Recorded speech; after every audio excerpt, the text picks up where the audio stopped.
Sa pagsisimula ng bagong kabanata, ang tanging baon ko lang ang pangarap na binuo simula pagkabata. Sa pagyapak na aking mapa sa bagong landas na ang duloy di ko makita, hindi ko maiwas sa mangamba, magduda at wala sa sariling mapatanong kaya ko ba. Matatayag na pangarap, mga makukulay na plano para sa inaharap, pero tila iisa pa rin ang tanong, magbubunga kaya ang pagsusumikap? Paulit-ulit mga tanong na sa gabi na lang lagi nangungulit, nakababaliw mabuhay na lagi ka na lang nagdadalawang isip. Mula sa mga strand na parang lahat naman nakakaengganyo, masikat, naggaganda at naglalaking universidad na pinipilahan ng mga tao. Bakit pinili ko rito? At gusto ko, sa huling pahina ng kwento, masasabi ko kung bakit nga ba ako dinala ng tadhana rito. Paaralan ni Kalawang Tahanan.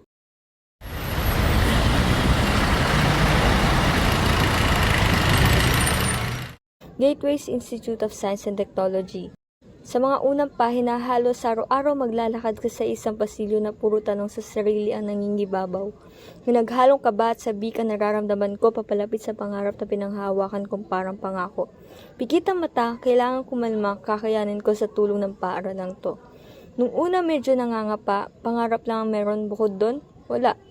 Hindi ko alam kung kanino ako lalapit. Pag nahihirapan, saang sulok ako ng paaralan kakapit. Hanggang sa di nagtagal, naramdaman ko meron pala akong mga makakasama.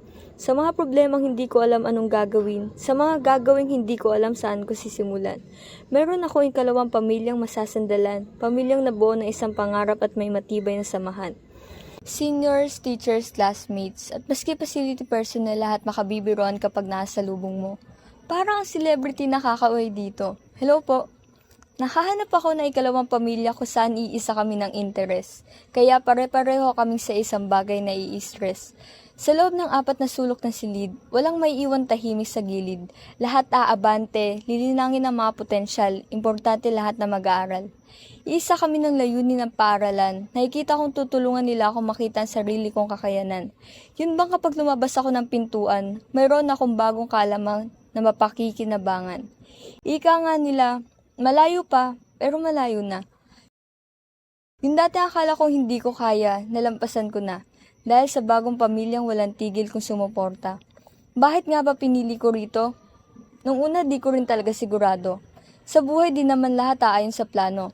Piliin mo yung mga taong maniniwalang kaya mo sa mga panahon na maski ikaw hindi na sigurado.